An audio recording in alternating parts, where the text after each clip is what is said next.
Chelsea fans, welcome back to Talking Chelsea. Welcome back to your Chelsea news. Chelsea is set to make £300 million in player sales in this transfer window. The Bastoni transfer rumours have been squashed. We have some player updates regarding Nicolas Jackson, Disasi, Renato Veiga. The Morgan Rogers to Chelsea rumours have resurfaced. And has the Xavi Simons to Chelsea deal already been agreed? Now, of course, I'll be giving my own thoughts and opinions on everything that's been reported, but more importantly, I want to know what you guys think down below in the comments. And before we get into the video, make sure you leave a like and subscribe if you are a Chelsea fan who enjoys Chelsea content. We're on the road to 10k before the end of 2025. Kicking things off, Kieran Gill has reported there's nothing in the suggestions that Chelsea has made a £43 million move for Inter Milan and Italy centre-back Alessandro Bastoni. Now, like I said in yesterday's video, when this paper talk rumour came out, that this miraculous number of £43 million was the same with Konate, it's the same with Bastoni. The papers and the media are really trying to put pressure and, capitalise on the whole centre-back scenario with Chelsea, with Levi Colwell's ACL injury and his absence from the team, Tosin as well being injured. We have an update regarding that, so make sure you keep watching. Chelsea apparently having this crisis at centre-back, when in reality we have a lot of variety, we have a lot of depth, we do have players coming back from injury, we do have injury-prone players, we also have some players that are a bit younger who have to learn and adapt to Colwell's role. But like I said yesterday, I really didn't see anything in this. I said it was paper talk. It pretty much confirms it. It's just one of those rumours. And like I've said time and time again, the Chelsea owners, the Chelsea board of directors, the reporters in and around Chelsea are very quick to cut ties with any links to any players that we are not actually linked with. And I really respect that, because it stops everyone kind of speculating and getting the rumour mill too high and too fast, too aggressive into players that we're not even paying attention to realistically as a club. So as much as I would love to see Bastoni at Chelsea, I think he's an incredible centre-back. One, I think 43 million is way too cheap for a player like Bastoni and his potential and his talent where he currently is.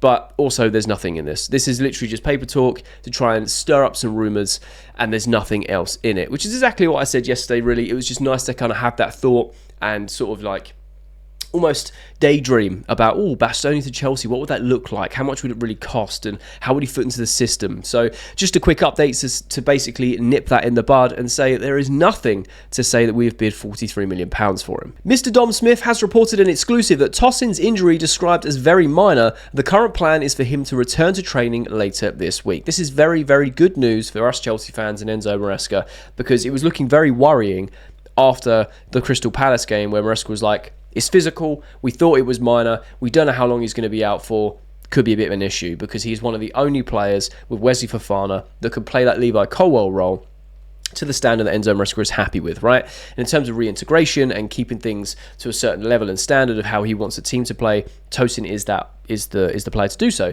The couple of concerns I've had is, can he do it for a 38-game season? It's a long, long time.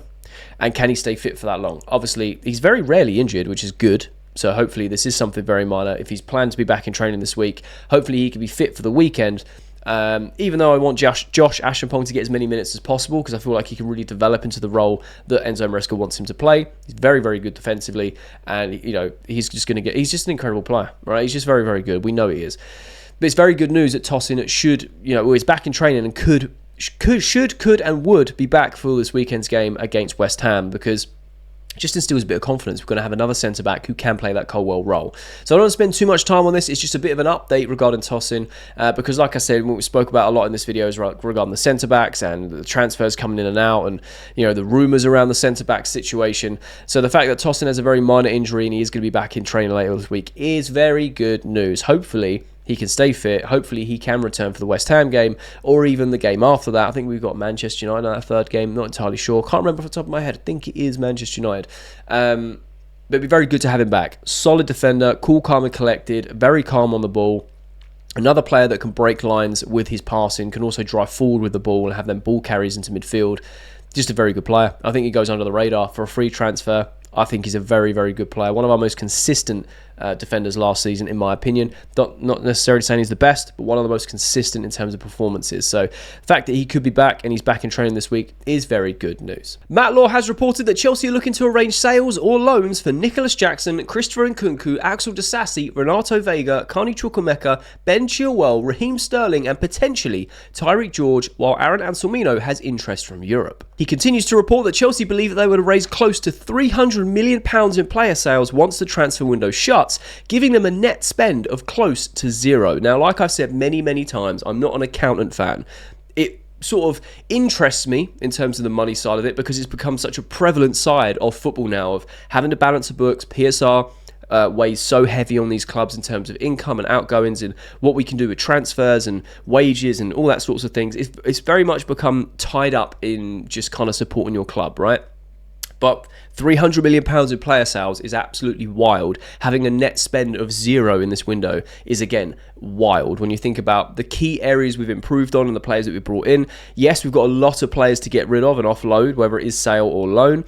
Now, a couple of you guys said in yesterday's video in the comment section that you don't really see the point of loans with players like Sterling or Chilwell, etc., because you're just delaying the inevitable, is the expression, right?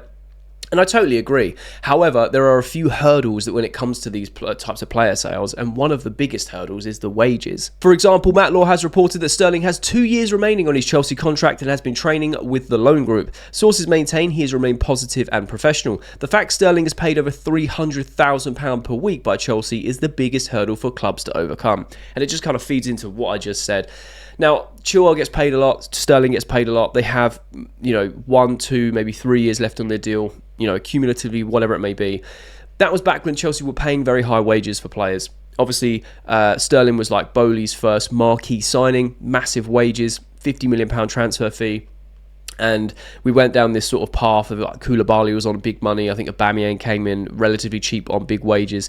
There were quite a few players, right? And we very quickly come away from that, went to this new wage incentivized structure, which I think is a lot more sustainable and a better way of running the player wages, right? We know they get paid an obscene amount of money. It just is what it is, right? That's just the business. They generate the revenue, they generate the income, they can pay this. But when this is something that people said right at the start. Well, if you're going to pay 300 grand a week to a player, how are you going to offload him if it doesn't work? All right, 5-year deal, it doesn't work after a few years. How are you going to offload him for 300 grand a week? This is the problem we're having, which is why loans seem to be the best route to try and subsidise some of that payment. So it's like we did with Arsenal last season. We loaned Sterling off. They paid a percentage of the wages. We paid a percentage of the wages. So it just reduced it ever so slightly across that season to subsidise some of those wages. And it might be a case that if we can't find a suitor for Sterling, he's been linked with Fulham. He's been linked with a lot of other clubs.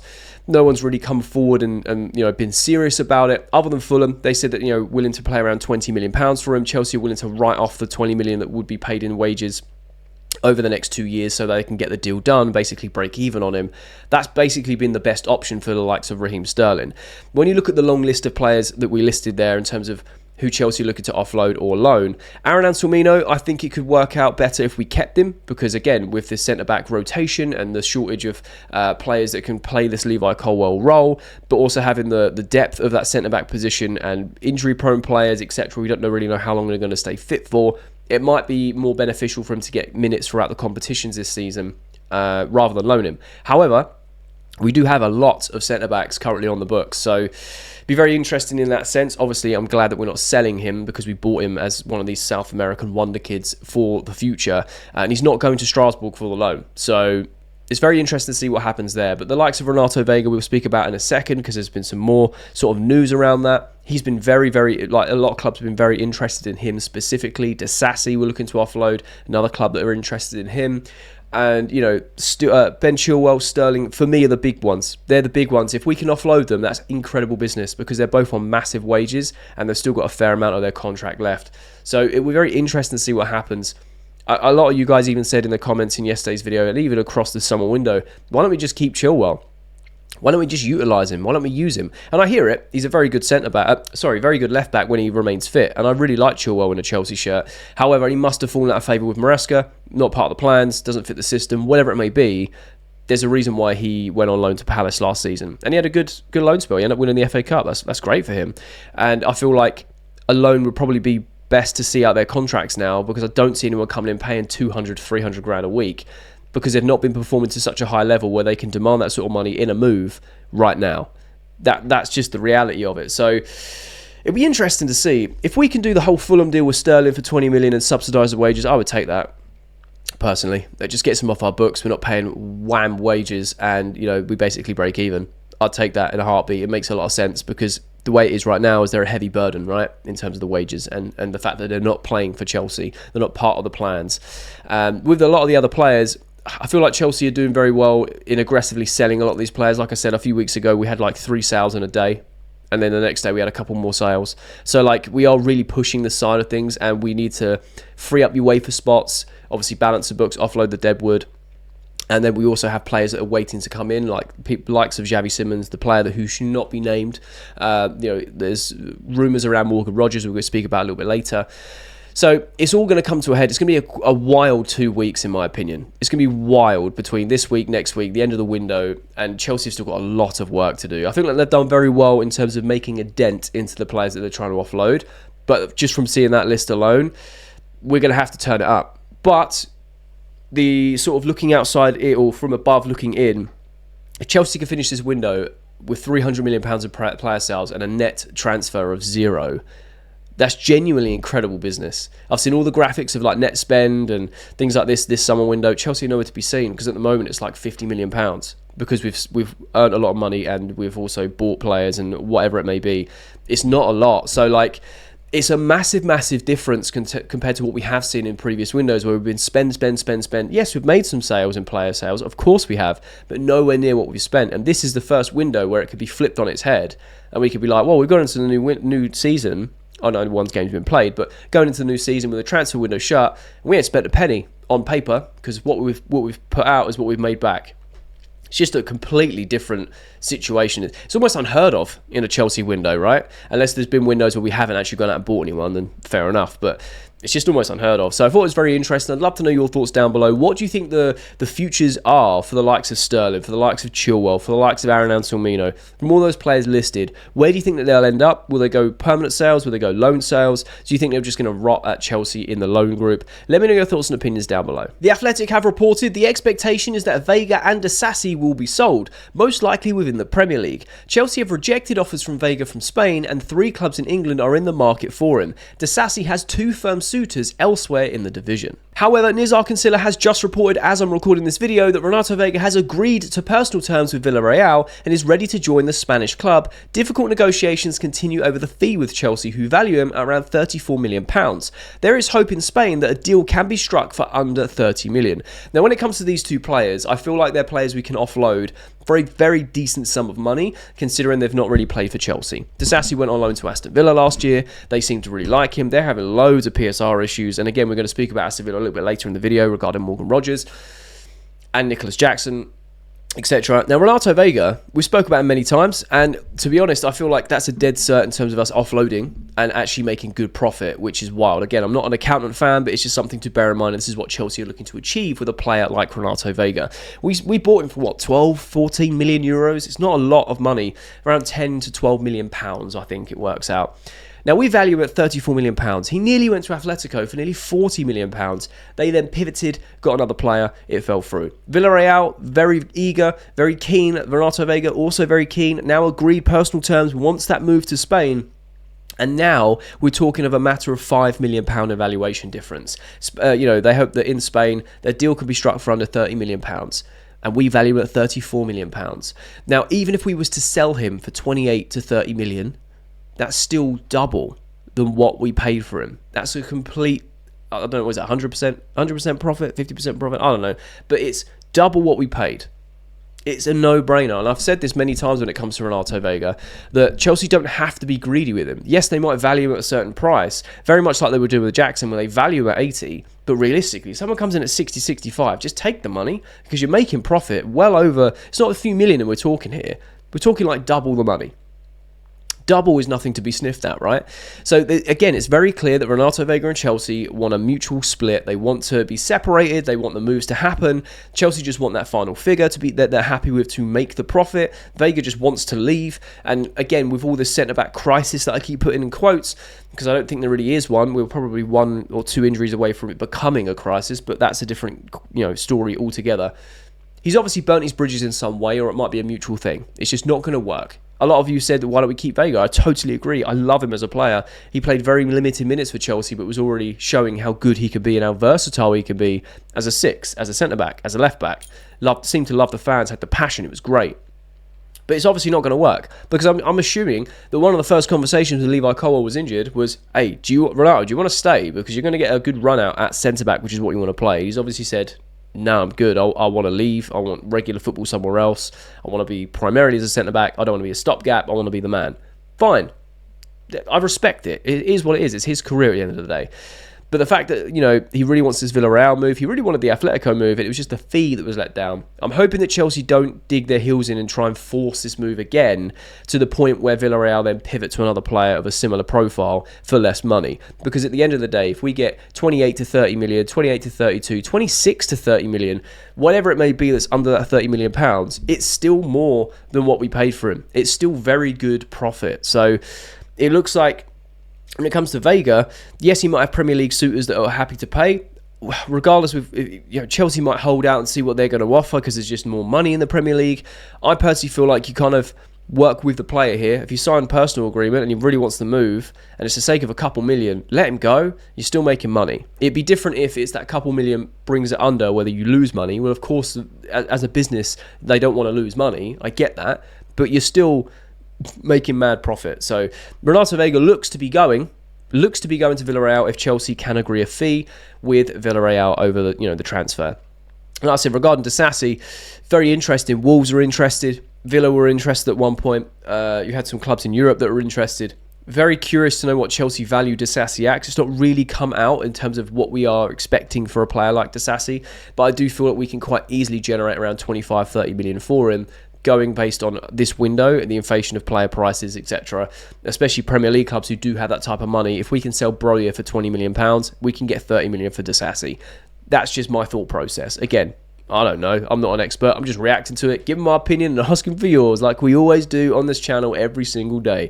So it'll be very interesting to see what happens to Disasi, but it looks like Renato Veiga pretty much has a deal confirmed with Villareal, as long as Chelsea can confirm it. So let me know your thoughts and opinions down below regarding Veiga to Villareal. Do you think this is a good move for him? Do you think this is a good move for Chelsea to still make profit and sacrifice a few million and still make huge profit? Or should we hold firm and try and get that full 34 and, risk the move going sideways and falling through like the Atletico deal? And where do you think Axel Disasi ends up by the end of the transfer window? Does he stay in the Premier League to a club like Wolves, or does he go on loan again? Does he, get sold to another European team like mainland Europe? Let me know your thoughts and opinions down below. The Athletic have reported that 4 clubs in the Premier League's top half are understood to have inquired about Nicolas Jackson, as well as numerous Champions League teams. Chelsea would like £80 million, but would look at lower if it's broadly in line with other strikers' moves this summer. Florian Plettenberg has reported more on Nicolas Jackson and Aston Villa. Also, due to FFP reasons, it's currently not possible for Villa to pay a transfer fee of over €60 million for the Jackson package.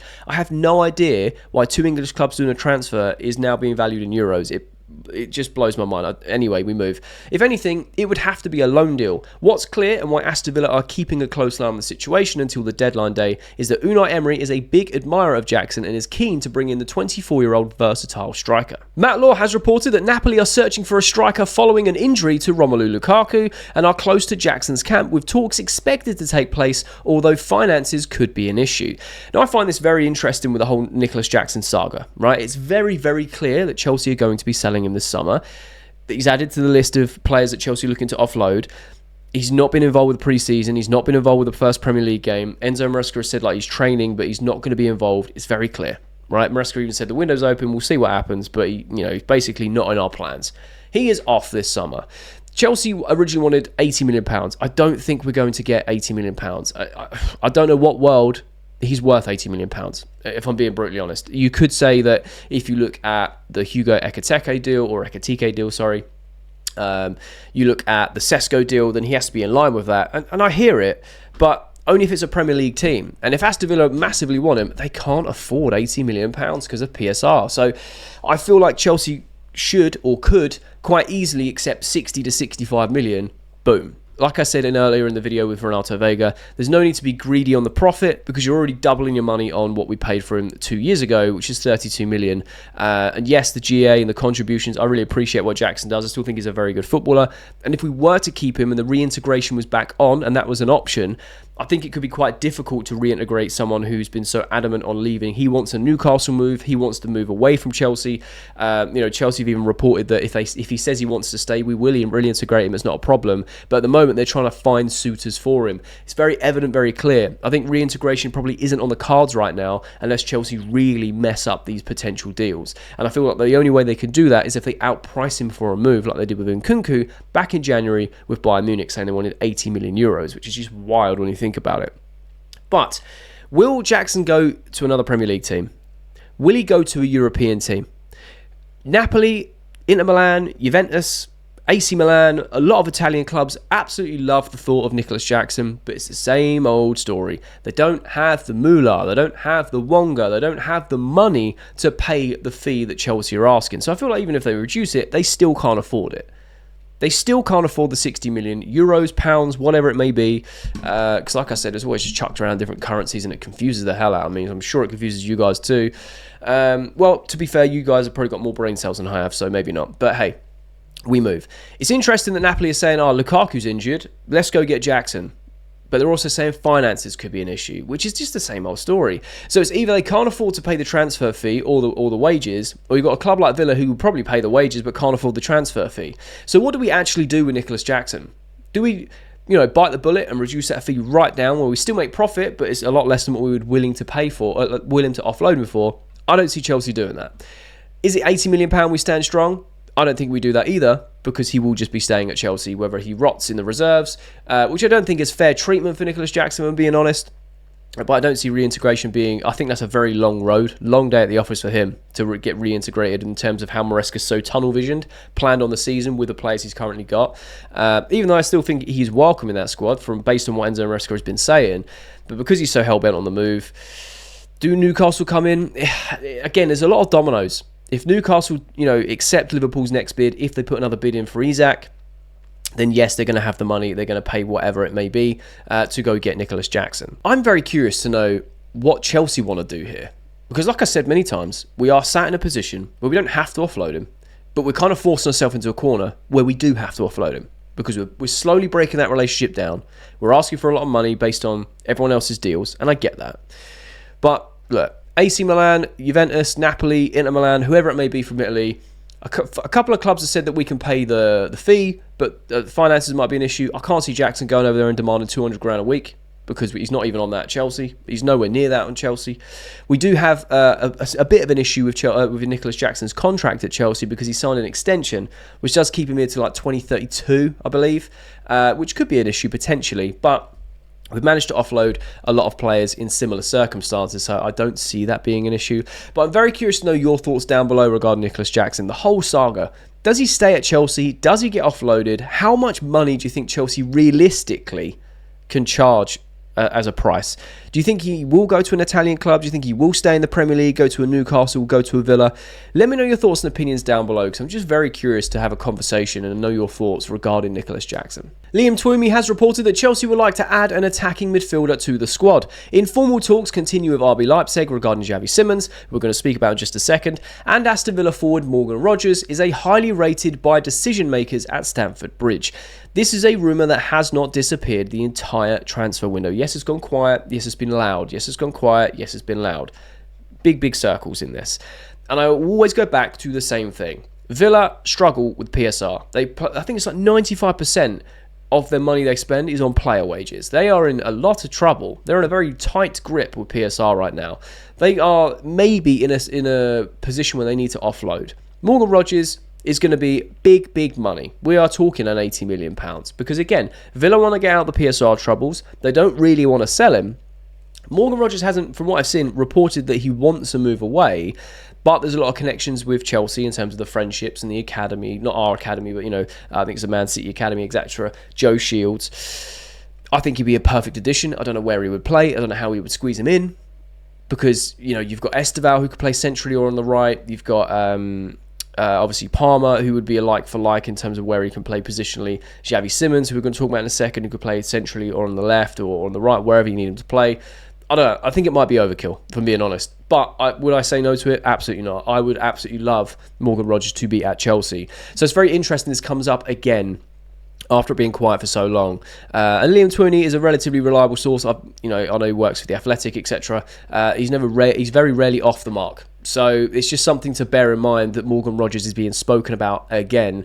Could he be coming to Chelsea by the end of the window? I wouldn't write it off. I'd say, yeah, potentially, because there's three players heavily linked that we're looking to bring in. The man who should not be named, obviously Xavi Simons, and Morgan Rogers has not really gone away. So I feel like if one of these deals collapse, the other one slots into that nicely, and Chelsea don't panic buy, but they've probably got a contingency ready in case that happens. And Aston Villa, again, they don't want to let a player go, but they will be quite happy to get a big fat lump sum of money. And you never know, within this last couple of weeks of the window, it could be one of those deals where it's like for like, or deal by deal, which isn't a swap deal, but basically instantaneous, where we buy Rodgers, they buy Jackson for similar fees, whatever, a bit of a difference, whatever it may be. That could be on the cards depending on how Jackson's future is laid out within this transfer window. So I feel like there is definitely opportunities to see Morgan Rogers in a Chelsea shirt, and that frees up Nicolas Jackson to leave the other way. But like I always say with Aston Villa, what's the future with Ollie Watkins? They're not looking to offload him. Jackson going there. What is Unai Emery going to deploy him as a left winger? Well, I don't know. Surely you'd want to play him as a number 9. I know he's versatile and he can play a multitude of positions, but we very rarely see two strikers being played up top at the same time in the Premier League anymore. One of my favourite types of formations, but that's a story for another day. So yeah, I just wanted to update you guys with something that's been spoke about recently. Liam Twomey talking about Chelsea want to add an attacking midfielder. Talks with Leipzig, with Xavi Simons, who we're about to talk about, and also Morgan Rogers. The rumours just will not go away. So very curious to know your thoughts. Do you feel like there is concrete legs to this? Do you feel like this is just the rumour mill? Where do you see Morgan Rogers fitting in a Chelsea team? Do you see that we could potentially do a deal with Villa where Rogers comes to us, Jackson goes to them? Let me know your thoughts. Very curious to know what you think. Fabrizio Romano has reported on his YouTube channel that Xavi Simons really cannot wait to go to Chelsea. He wanted it to happen already and is patiently waiting. He's still going to play for Leipzig as he doesn't want to go to war with them. Nicolas Jackson is expected to leave Chelsea while talks continue tomorrow, which is today, for Nkunku. He reported this late last night. He continues to report that Xavi Simons is still patiently waiting. He wanted the move to happen. However, when you see him do the ring, we know it's his celebration, but it's also a message to Chelsea. And Plettigol have reported the current plan for Xavi Simons is to start against Bayern Munich. After that, the move to Chelsea is set to be completed. The chances of it going through remain high. He wants Chelsea. Personal terms are agreed upon. RB are waiting for an official offer. Now, this is what leads me to believe that this deal is already done. It's already agreed. It's just waiting for the check mark. Now, we haven't spoke about Xavi Simons here on the channel for over a week, and this has also been going over for a month, right? And yes, I get it. We're bored. We're waiting for the here we go. The excitement's gone from this deal. However, what I really like about this is it is a domino, but it's basically done, and the talks are reducing a little. It's not like the same thing every day over and over. We haven't spoke about it for a week. Here is what's actually happened, right? So essentially, what I find strange is, well, I kind of get it, but also quite strange, that Simons is playing against Bayern Munich in the Bundesliga, right? That he's set to do that, the opening game for them or whatever it may be. Cool. Happy for him to do that. Hopefully he doesn't get injured. Doesn't want to go to war with Leipzig, who are still currently his employer. They're still waiting for an official bid from Chelsea. Now, I believe that a fee has been agreed behind doors. And once we have the fees, we can then go funds from selling a Jackson, from selling an Nkunku. We can go, right, this is the bid. They go, sweet, we'll have that. Job done, bang, bang, bang, bang, Xavi Simons comes to Chelsea. So like I said, I feel like this deal has already been agreed behind closed doors. It's just a matter of waiting. The whole ring thing, I like the sentiment behind it. Yes, it's a celebration. He's also saying, like, pick up the phone, let me know I can come to Chelsea. Quite like the romanticised side of that. I think that's pretty cool. He clearly wants Chelsea. He's battled off interest from City, from Bayern Munich, from other clubs. He just wants Chelsea. I absolutely love that. Seems to be proper Chelsea already, because turning down Bayern and City is a big statement to make. The other thing as well when it comes to Xavi Simons is when we're talking about this attacking midfielder that Chelsea want to add, if for whatever reason this falls through, I feel like Chelsea will pivot to Morgan Rogers. That's what I feel will happen, is they are similar style players in terms of profile. They're going to be similar in terms of fee-ish. There'll probably be about 15 million difference in it, right? But I feel like that's what Chelsea is setting up. They're trying to offload Jackson. They're trying to offload Nkunku. We spoke about it in yesterday's video. Nkunku to Bayern looks to be the deal off at the moment, or they're trying to get creative with loans, with obligations to buy, etc. Hopefully Chelsea can agree a fee for Nkunku so they can get him off on a permanent, and then the same with Jackson, right? That's why Chelsea is setting up the guy who should not be named. We know that's going to happen, and that's why I've purposely not spoke about it. There hasn't really been any updates either. Then you've got Xavi Simons and Morgan Rogers. So I feel like either way, we will be bringing in 2 players, at least by the end of the window. I honestly feel like the Xavi Simons deal has already been agreed, done, signed, settled. We are just waiting for that domino to fall to then set the wheels in motion. So I just thought it was very, very interesting that it's now basically been revealed that he's going to play as normal. Fine, we'd expect that to happen. Sometimes you see that the player won't play for the club because they don't want to pick up an injury. I also understand that too, but he doesn't want to go to war via RB Leipzig. Fair enough, in my opinion. As long as you stay fit, I don't really care, and it keeps his match fitness as sharp as possible for when he comes across to Chelsea. We all know that this move is going to happen at some point. The only thing I'm praying is it doesn't turn into the Victor Osimhen move, where it goes on and on and on and on, deadline day, on and on and on and on, and then it doesn't go through because of some weird, wonderful reason, right? Agent breakdown, can't agree on a fee, etc. This is why I'm saying I feel like it's already done behind the doors, and it's just the domino of us offloading another player. And I don't think it's because of money, because like I said earlier in the video, we are close to a net zero spend if we offload a number of players that we're looking to offload. And people like Renato Veiga and Disasi, I feel like will get sold. I think that's not an issue. I feel like Jackson also will be sold at some point, and Nkunku will be sold at some point. I don't see that being an issue. I think a lot of it is down to UEFA spots. I think a lot of it is down to the UEFA spots that we can only register a certain amount of players. And the players that we need to offload are the likes of Nkunku and Jackson because they were registered in the UEFA squad last season. So I think that's basically what it is. But very interested to know your thoughts and opinions down below. Well, obviously, we spoke about a report, I think it was last week, about the deal's already done in terms of 60 million euros. They're happy to accept that, but we are still waiting to offload Christopher Nkunku or Jackson to free up that spot. What are your thoughts? Do you feel like there is still a long way to go? Fabrizio Romano put up a silly here we go meter. It's apparently 85% now, whatever that means. But then these other reports from Pletigol and Fabrizio are basically saying that he's sitting there waiting and it's basically done. Yes, we've not put an official bid in, but that's because I feel like it's already been agreed behind closed doors, and we can only do that once we have the free UEFA spot and the funds for that move to be done. So let me know your thoughts and opinions down below. Do you feel like there's still a long way to go? Do you still see this deal happening? Do you still feel this deal may fall through? Do you feel like Chelsea may pivot from this to Morgan Rogers if it falls flat on its face? Very curious to know your thoughts. And that's all that is Chelsea news. Let me know your thoughts and opinions on everything that's been reported down below in the comment section. I love having a conversation with you guys. And if you have watched this video all the way to the end, firstly, you're a real one, and I mean that, you're a real one. But secondly, there'll be a thumbnail appears on the screen. So if you are a Chelsea fan who enjoys Chelsea content, make sure you click that thumbnail because you enjoy that video too.